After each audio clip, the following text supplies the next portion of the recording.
오늘 우리에게 주신 하나님의 말씀은 누가복음 19장 1절부터 10절까지 말씀입니다.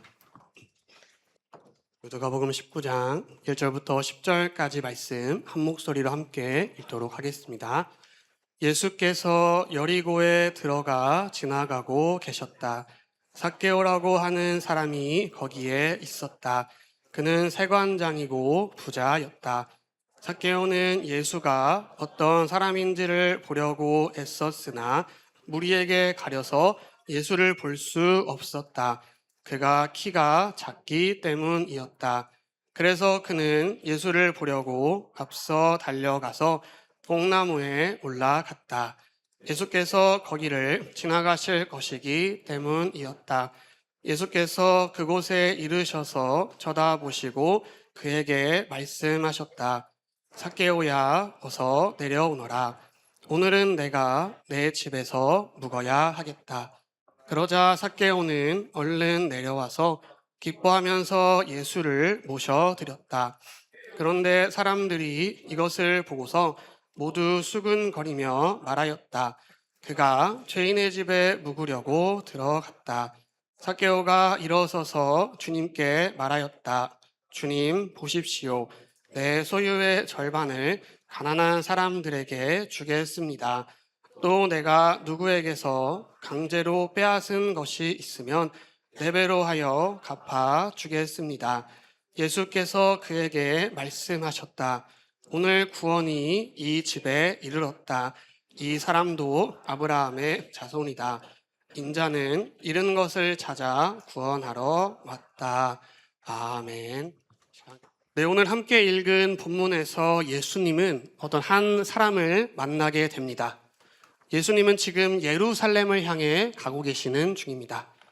예수님은 3년간의 공식적인 사역을 마치시고 십자가를 지시기 위해서 예루살렘으로 향하던 길이셨습니다. 예수님은 예루살렘으로 가시는 길에 여리고라고 하는 지역을 통과하게 되었습니다. 이 당시 여리고는 예루살렘으로 향하는 순례자들이 지나가던 도시였다고 하는데요. 그곳에는 한 사람이 살고 있었습니다. 우리 함께 2절 말씀을 읽어보도록 하겠습니다. 삭개오라고 하는 사람이 거기에 있었다. 그는 세관장이고 부자였다.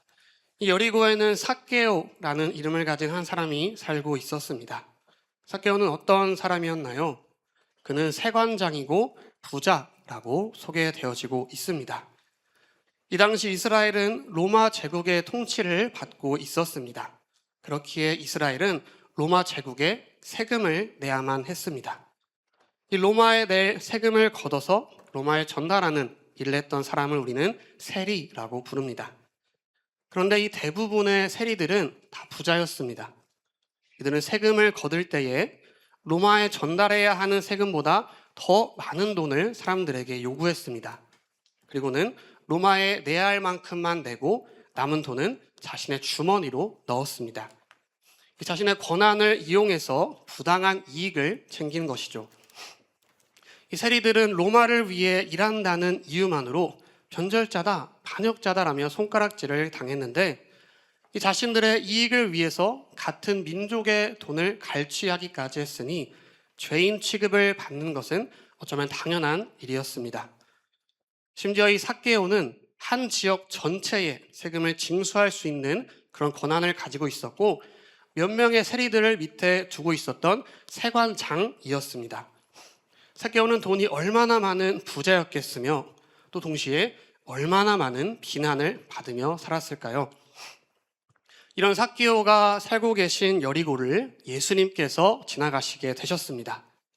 이 여리고에 살고 있는 사람들에게 예수님이 지나가신다라는 소식이 퍼지기 시작했고 삭개오의 귀에도 이 소식이 들어가게 되었습니다. 삭개오는 어떤 반응을 보였을까요? 우리 함께 3절 말씀을 읽어보도록 하겠습니다. 삭개오는 예수가 어떤 사람인지를 보려고 애썼으나 무리에게 가려서 예수를 볼 수 없었다. 그가 키가 작기 때문이었다. 이 삭개오는 예수님에 관한 이야기를 듣고 예수님을 보고 싶었습니다. 예수님이 어떤 사람인지 궁금했거든요. 삭개오는 예수님을 보기 위해서 예수님이 지나가신다는 그 길로 향했습니다. 거기는 이미 많은 사람들이 예수님을 보기 위해서 모여 있었습니다. 그런데 삭개오는 예수님을 볼 수가 없었습니다. 왜냐하면 그의 키가 다른 사람들보다 작았기 때문입니다. 삭개오는 키가 작아서 그곳에 모인 사람들 너머에 있는 예수님을 볼 수가 없었습니다. 혹시라도 누군가 볼 수 있도록 길을 터주거나 아니면 목마를 태워준다면 너무나 좋았겠지만 세관장인 삭개오에게 그런 호의를 베풀 사람은 아무도 없었습니다. 삭개오는 이대로 예수님을 볼 수 없게 되는 것일까요? 삭개오는 어떤 선택을 했을까요? 함께 4절 말씀을 읽어보도록 하겠습니다. 그래서 그는 예수를 보려고 앞서 달려가서 뽕나무에 올라갔다. 예수께서 거기를 지나가실 것이기 때문이었다. 이 삭개오는 포기하지 않았습니다. 어떤 이유인지는 잘 모르겠지만 예수님이 어떤 사람인지 꼭 보고 싶었습니다. 그래서 앞으로 예수님이 지나가시게 될 곳으로 다른 사람들보다 앞서 달려가서 뽕나무 위로 올라갔습니다. 이 새 번역에는 뽕나무라고 번역되어 있고 개역개정 성경에는 돌무화과 나무라고 번역이 되어 있는데요. 저는 돌무화과 나무가 더 정확한 번역인 것 같습니다. 왜냐하면 이 돌무화과 나무는 몸통이 굵고 가지가 옆으로 뻗어서 자라는 나무이기 때문에 키가 작은 삭개오가 오르기 어렵지 않았고 또 잎이 굉장히 무성하게 자라는 나무이기 때문에 삭개오가 그 속에 자신을 숨기고 예수님을 볼 수 있었던 최적의 장소였습니다. 이제 삭개오는 나무에 올라 몸을 숨기고 예수님이 지나가기만을 기다렸습니다. 그리고 마침내 저 멀리서부터 삭개오의 눈에 예수님의 모습이 보이기 시작했습니다. 그런데 뭔가 좀 이상했습니다. 예수님이 나무 위에서 몸을 숨기고 있는 그 삭개오 앞으로 다가오셨습니다. 그리고는 삭개오를 향해 바라보시며 이렇게 말씀하셨는데요. 함께 5절 말씀 읽어보도록 하겠습니다. 예수께서 그곳에 이르러서 쳐다보시고 그에게 말씀하셨다. 삭개오야, 어서 내려오너라. 오늘은 내가 내 집에서 묵어야 하겠다. 예수님은 삭개오의 이름을 부르시며 내가 오늘 너의 집에서 묵어야 하겠다라고 말씀하셨습니다. 삭개오는 예수님이 어떤 사람인지 알고 싶어 했는데 예수님은 삭개오를 이미 알고 계셨습니다. 그리고 삭개오의 집에서 묵기를 원하셨습니다. 그런데 예수님께서 하신 오늘 내가 너희 집에서 묵어야 하겠다라는 이 말이 어떻게 다가오시나요? 예수님이 하신 말씀이니까 굉장히 부드럽고 공손한 말투로 삭개오야, 혹시 내가 오늘 너희 집에서 좀 묵어도 괜찮을까? 라고 하시며 부탁하는 것처럼 느껴지시진 않나요? 하지만 이 말이 담고 있는 뜻은 오늘 내가 반드시 너희 집에 꼭 가겠다라는 뜻입니다. 아주 강력한 의지를 담아서 말씀하고 계신 것이죠. 왜 예수님은 삭개오의 집에 꼭 가려고 하셨을까요? 그것은 예수님이 삭개오에게 하고 싶으신 일이 있으시기 때문입니다. 예수님은 바로 오늘 삭개오에게 구원을 선물로 주고 싶으셨습니다. 그래서 삭개오의 집에 반드시 가려고 하신 것이죠. 예수님의 말을 들은 삭개오는 얼른 나무에서 내려와 기뻐하며 예수님을 집으로 모셨습니다. 지금까지 말씀을 보면 이상한 것들이 있습니다. 분명 예수님을 보고 싶어하고 어떤 사람인지 알고 싶어 했던 것은 삭개오였습니다. 그런데 오히려 나무에 숨어 있던 삭개오를 보고 싶어 하시고 삭개오와 함께 하길 원하신 분은 예수님이셨습니다. 삭개오가 먼저 예수님을 찾은 것이 아니라 그 이전에 예수님이 먼저 삭개오를 찾으신 것입니다. 그런데 그거 아시나요? 예수님이 먼저 삭개오를 알고 계시고 먼저 찾으시고 이름을 부르셨던 것처럼 예수님은 우리가 예수님을 알기 전보다 먼저 우리를 알고 계시고 우리를 찾으시고 우리의 이름을 부르시는 분이십니다. 지금 우리가 이곳에 있는 것은 우리가 먼저 예수님을 찾아왔기 때문이 아닙니다. 예수님이 먼저 우리를 찾으시고 우리를 부르셨기 때문에 우리가 오늘 이곳에 있는 것입니다. 예수님은 우리에게 한없는 사랑과 은혜를 베풀어 주시기를 원하십니다. 우리가 오늘 이곳에서 하나님을 예배할 수 있는 것도 그 은혜와 사랑 덕분이겠죠. 혹시나 오늘 이곳에 계신 분들 중에 아직 나를 찾으시고 부르시는 예수님을 만나지 못한 분이 계시다면 지금도 간절히 이름을 부르고 계신 예수님의 음성에 귀를 한번 기울여 보세요. 그리고 그 음성이 들린다면 삭개오와 같이 기뻐하며 마음으로 모셔보세요. 예수님의 사랑과 은혜는 물론 구원의 은혜를 함께 경험하게 될 것입니다. 이 삭개오는 자신을 부르시며 집에 묵고 싶다 하신 그 예수님의 말씀에 순종하여서 얼른 나무에서 내려와 기쁜 마음으로 예수님을 집으로 모셔드렸습니다. 사람들은 그런 예수님을 보면서 죄인의 집에서 묵으려 한다 라며 수근거렸지만 예수님은 삭개오의 집으로 들어가셨습니다. 고작 수근거리고 비난하는 것으로는 삭개오를 향한 예수님의 그 뜻을 막을 수가 없었겠죠. 그렇게 예수님께서 삭개오의 집으로 들어가시자 삭개오에게 변화가 나타나기 시작했습니다.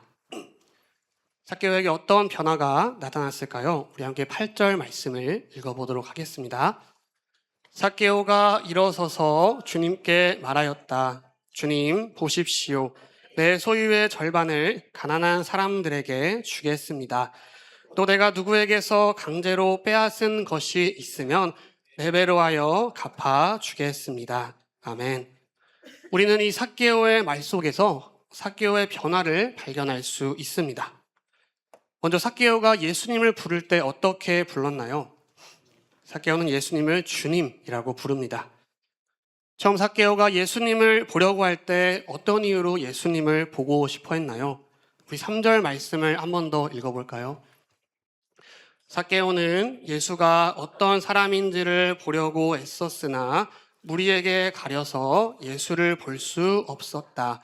그가 키가 작기 때문이다. 삭개오는 예수님이 어떤 사람인지 보고 싶어 했습니다. 예수님에 대한 소문을 듣기는 들었겠지만 예수님이 어떤 사람인지는 알지 못했습니다. 이 삭개오와 예수님은 아무런 관계가 없는 그런 사이였겠죠. 그래서 자신의 두 눈으로 직접 보고 예수님이 어떤 사람인지 알고 싶었습니다. 삭개오는 예수님을 보기 위해 올랐던 나무 위에서 예수님을 만나게 되었고 말씀에 순종하여 자신의 집으로 예수님을 초대했습니다. 그리고 이제 삭개오는 예수님이 어떤 사람인지 알게 되었습니다. 삭개오는 예수님을 향해 주님이라고 고백합니다. 삭개오는 예수님이 자신이 믿고 따라야 할 분, 또 자기 삶의 주인이라는 것을 알게 되었습니다. 그런 마음으로 예수님께 자신의 믿음을 고백했습니다. 또 삭개오는 이어서 말합니다. 내 소유의 절반을 가난한 사람들에게 주겠습니다. 또 내가 누구에게서 강제로 빼앗은 것이 있으면 네 배로 하여 갚아 주겠습니다. 이 삭개오는 돈을 굉장히 사랑하던 사람이었습니다. 자신의 민족을 배반하고 죄인 취급을 당하면서까지 돈을 모으는 것을 멈출 수 없던 사람이었습니다. 돈을 세상에서 무엇보다 가치 있고 중요하게 여겼던 사람입니다. 그런데 그런 삭개오가 자신이 가진 것의 절반이나 되는 것을 가난한 자들에게 나눠주고 심지어 강제로 뺏은 것이 있다면 네 배로 갚아주겠다고 말합니다. 정말 피도 눈물도 없이 남의 것을 빼앗던 사람이 이제는 갑자기 가난한 자들과 자신에게 피해를 입은 사람들에게 긍휼을 베풀겠다고 선포합니다. 삭개오는 예수님을 만나자 이렇게 전혀 다른 사람처럼 변하게 되었습니다. 너무나 잘된 일이죠. 예수님도 얼마나 기뻐하셨을까요? 그런 삭개오를 향해 예수님은 이렇게 말씀하십니다.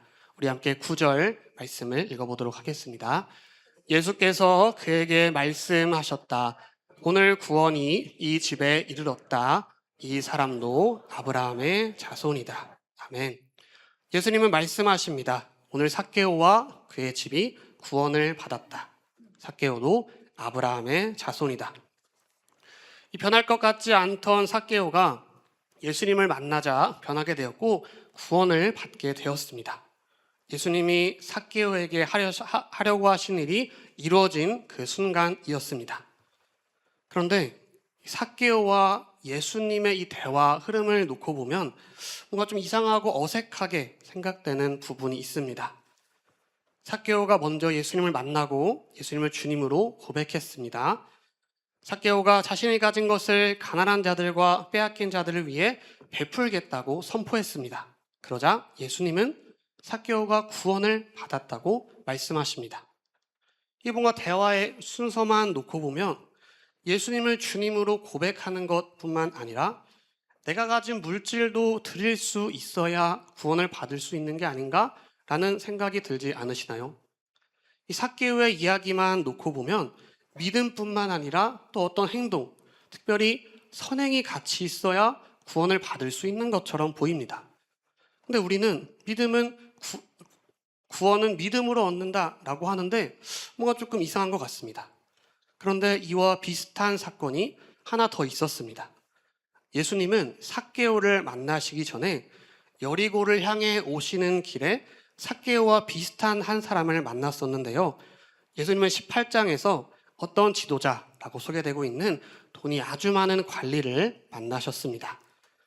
이 사람은 예수님께 어떻게 하면 영생을 얻을 수 있습니까? 라고 질문을 하면서 자신은 어려서부터 율법을 잘 지키고 온 사람입니다. 라고 말합니다. 이 예수님은 이렇게 대답하셨는데요. 누가복음 18장 22절 말씀 함께 읽어보도록 하겠습니다. 예수께서 이 말을 들으시고 그에게 말씀하셨다. 내게는 아직도 한 가지 부족한 것이 있다. 내가 가진 것을 다 팔아서 가난한 사람들에게 나누어 주어라. 그리하면 내가 하늘에서 보화를 차지하게 될 것이다. 그리고 와서 나를 따라라. 예수님은 네가 가진 것을 다 팔아서 가난한 사람들에게 나누어 주고 나서 나를 따라라 라고 말씀하시면서 가난한 사람들을 위해 가진 것을 나누어 주면 영생을 얻을 수 있다고 말씀하십니다. 이 말을 들은 부자 관리는 어떤 반응을 보였을까요? 우리 18장 23절 말씀 함께 읽어보겠습니다. 이 말씀을 듣고서 그는 몹시 근심하였다. 그가 큰 부자이기 때문이었다. 이 부자 관리는 예수님의 말씀을 듣고서 몹시 근심하였습니다. 같은 이야기를 다루고 있는 다른 복음서들을 보면 근심하면서 예수님을 떠나갔다라고 말하고 있습니다. 자신의 많은 재산을 가난한 이들을 위해서 나눠줄 수 없었던 이 부자 관리는 근심하면서 예수님을 떠나갔습니다. 예수님은 이 모습을 보시며 이렇게 말씀하시는데요. 18장 25절 말씀 함께 읽어보겠습니다. 부자가 하나님의 나라에 들어가는 것보다 낙타가 바늘기로 들어가는 것이 더 쉽다. 예수님이 부자 관리에게 하신 말씀, 또 그리고 삭개오와 나눈 이 대화를 놓고 보면 구원을 받고 영생을 얻기 위해서는 믿음과 행위가 같이 이루어져야만 하는 것처럼 보입니다. 구원의 조건에는 예수님을 주님으로 고백하는 것, 그리고 거기에 내가 가진 물질을 드리는 것, 혹은 가난한 자들에게 긍휼을 베푸는 선행이 함께 있어야 하는 것일까요? 부자가 하나님 나라에 들어가는 것이 어렵다고 말씀하신 것도 재물을 사랑하는 이 부자가 자신의 것을 내어주는 것이 어렵기 때문에 이렇게 말씀하신 것일까요? 성경은 구원에 대해서 이렇게 말하고 있습니다. 로마서 3장 28절 말씀 함께 읽어보겠습니다. 사람이 율법의 행위와는 상관없이 믿음으로 의롭다고 인정을 받는다고 우리는 생각합니다. 아멘. 이 사람은 율법의 행위와는 상관없이 믿음으로 구원을 받는다고 합니다. 율법을 지키고 안 지키고가 구원을 결정하는 것은 아니라는 것이죠. 또 에베소서 2장 8절과 9절에서 이렇게 말하고 있는데요. 함께 읽어보겠습니다. 여러분은 믿음을 이것은 여러분에게서 난 것이 아니요 하나님의 선물입니다. 행위에서 난 것이 아닙니다. 그러므로 아무도 자랑할 수 없습니다. 아멘. 구원은 우리의 행위에서 내가 무언가를 해서 얻는 것이 아닙니다. 구원은 오직 믿음으로 예수님을 나의 주님, 나의 구원자로 고백할 때 선물로 받는 것입니다. 그런데 그렇다면 이 삭개오는 어떻게 된 것일까요? 이 말씀이 답이 될 수 있을 것 같은데요. 우리 누가복음 3장 8절 말씀 함께 읽어보도록 하겠습니다. 회개에 알맞는 열매를 맺어라. 너희는 속으로 아브라함은 우리의 조상이다 하고 말하지 말아라. 내가 너희에게 말한다. 하나님께서는 만드실 수 있다. 아멘. 이 말씀은 세례 요한이 회개의 세례를 선포하며 전했던 말씀입니다. 세례 요한은 회개의 세례를 받기 위해 모인 사람들에게 회개에 알맞는 열매를 맺으라 라고 말합니다. 믿음으로 예수님을 나의 주님으로 고백하고 구원을 선물로 받은 사람들에게는 공통적으로 나타나는 현상이 있습니다. 그것은 바로 회개입니다. 나를 찾아오신 예수님을 마음에 맞아들이며 예수님을 나의 주님, 나의 구원자로 고백하는 사람은 구원을 얻습니다. 그런데 예수님을 나의 주님, 나의 구원자로 고백하는 사람은 자신이 누구인지를 깨닫게 됩니다. 자신이 죄인이라는 것을 깨닫게 됩니다.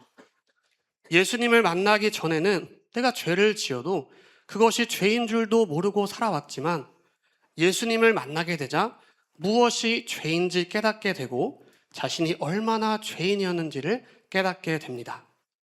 그래서 구원받은 사람은 회개하게 됩니다. 오늘 삭개오도 예외는 아니었습니다. 자신을 찾아오신 예수님을 맞아들였습니다. 그리고 예수님을 주님으로 고백하게 되었습니다. 그러자 자신이 죄인임을 깨닫게 되었습니다. 온갖 불의한 방법으로 재물을 모으던 자신의 모습, 또 집에 먹을 것과 입을 것이 넘쳐나면서도 가난한 자들을 돌아보지 않았던 자신의 모습, 또 내가 이익을 얻으면 얻을수록 빼앗긴 사람들은 고통 속에 살아가야 한다는 것을 알면서도 멈추지 않았던 그런 자신의 모습, 온갖 추악한 죄로 가득한 자신의 모습을 마주하게 되었습니다. 또 동시에 그런 자신을 찾으시고 부르신 예수님이 떠올랐을 것입니다. 다른 사람들은 죄인이라고 손가락질하며 사람 취급도 해주지 않았지만 예수님은 나를 찾아오시고 나의 이름을 불러주시고 구원을 선물로 주셨습니다. 그 크신 사랑과 은혜가 삭개오의 마음을 감격하게 만들었습니다. 그래서 삭개오는 회개하지 않을 수 없었습니다. 이 삭개오가 일어서서 주님을 바라보며 주님이라고 부를 때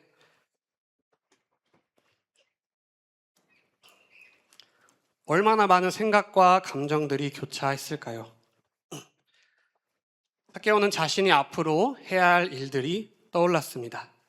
삭개오는 회개에 합당한 열매를 맺어야만 했습니다. 항상 주변에 있었지만 돌보지 않았던 가난한 자들이 떠올랐습니다. 불의한 방법으로 재물을 빼앗기며 고통 속에 살아가던 사람들이 떠올랐습니다.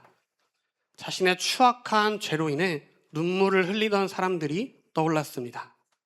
이제 삭개오는 입을 열어 주님께 고백합니다. 주님, 가난한 자들을 돌보고 빼앗긴 자들에게 갚아주겠습니다.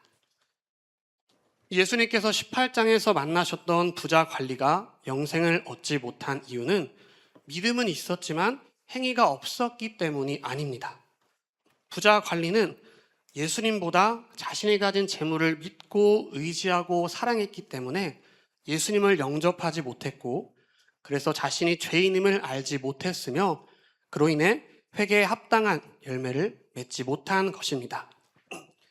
삭개오는 예수님을 영접했고 그래서 자신이 죄인임을 깨닫게 되었으며 그로 인해 회개에 합당한 열매를 맺었습니다.